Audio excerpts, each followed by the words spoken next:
बिस्मिल्लाहिर्रहमानिर्रहीम। अस्सलाम वालेकुम डियर फ्रेंड्स, मैं हूं दानिश और आपको खिदमत में एक और सी वीडियो लेके हाजिर हूँ। इस वीडियो में हम आपको बेसिकली वाइब्रेशन की क्या वजूहत होती हैं, बाइक के अंदर वाइब्रेशन क्यों होती है, किन चीज़ों की होती है, वो चीज़ें आपको बताएंगे। अगर आप इन चीज़ों के अपने बाइक की वाइब्रेशन दूर करना चाहते हैं तो आप ये वीडियो देख के आसानी से दूर कर सकते हैं। अगर आपको मेरी ये वीडियो पसंद आई तो इसे लाइक शेयर और कमेंट जरूर कीजिएगा। उसके साथ साथ मेरा चैनल सब्सक्राइब करना मत भूलिएगा। सबसे पहले तो आपको मैंने हॉर्न दिखाया है, उसके बाद जो है आपको ब्रेक पैडल दिखाया। इन दोनों की प्ले तो आपको बाकायदा वाजिया नज़र आ चुकी होगी। उसके बाद ये फुटरेस्ट है जो बैक साइड पे आपको बड़ा लगा है, सिंगल लगा है तो सिंगल की वाइब्रेशन होती है। अगर जो है ना लॉन्ग लगा हुआ है तो उसकी भी होती है। उसके बाद ये आपका टापा, अगर टापे के अंदर प्ले आपकी मौजूद है तो आपका बाइक जो है ना वाइब्रेशन करेगा।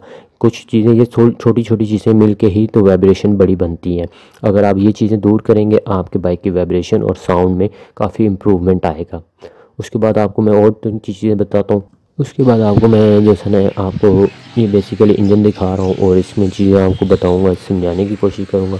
अगर आपको मेरी ये वीडियो पसंद आए तो इसे लाइक शेयर और कमेंट जरूर कीजिएगा और इसके साथ साथ मेरा चैनल सब्सक्राइब करना मत भूलिएगा। वीडियो आपके तो इतनी शॉर्ट सी वीडियो है, इतनी लॉन्ग वीडियो नहीं है। वीडियो को कंप्लीट वॉच करें ताकि आपको जैसे वाइब्रेशन की जैसे मसले हैं वो आपको पता लग सकें कि किन किन वजूहत से जो है ना वाइब्रेशन आपके बाइक में आती है और आप इसको किस तरीके से दूर कर सकते हैं। कंप्लीट बाइक आपको मैं इसलिए जैसे दिखा रहा हूँ, आपको इसमें छोटी छोटी चीज़ें होती हैं जिनकी वजह से वाइब्रेशन होती है। या एक फॉर एग्जांपल ये आपको चैन दिखा रहा हूँ, चैन का जो है लूज़ होती है चलते हुए, इसकी भी वाइब्रेशन काफ़ी हद तक मौजूद होती है। तो अगर आप ये देखें, ये जैसे भी आप गियर डाल के इसको क्लच को छोड़ते हैं तो ये चैन आपका झंडा खाती है और इससे जैसा वाइब्रेशन आती है। उसके बाद ये शॉक के जो से बुश होते हैं, ये आपने लाजमी याद रखना है। शॉक के बुश के अंदर जैसे होते हैं ना, वो अगर ख़त्म है तो आपकी अभी वाइब्रेशन है। उसके बाद ये आप चैन कवर अपना चेक करें। चैन कवर अगर आपका टाइट भी है तो चैन कवर में अगर प्ले है जो आपस में टकराता है तभी वाइब्रेशन आपकी हो रही होगी। उसके बाद ये आपकी जो बैक लाइट है, बैक लाइट भी चेक कर लें, उसमें जो है कोई मसला तो नहीं है, बैक लाइट वगैरह की वाइब्रेशन होती है। उसके बाद जो है ना इसमें फुट फ्लैपर जो होता है बैक साइड वाला वो चेक करें।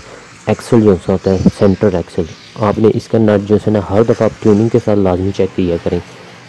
उसके बाद जो है ना ये आपका जो है इंजन का जो है स्टार्ट होता है, मैन स्टार्ट होती हैं दो स्टार्ट, एक ये होता है एक ये नीचे लगा होता है। ये दोनों स्टार्ट आपने अच्छी तरीके से टाइट करवाने अपने मैकेनिक से।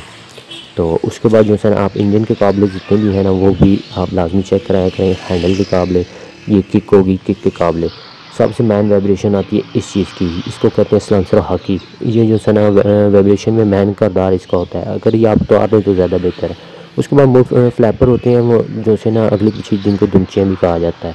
तो ये आप हल करें, इंशाल्लाह आपकी वाइब्रेशन हल हो जाएगी।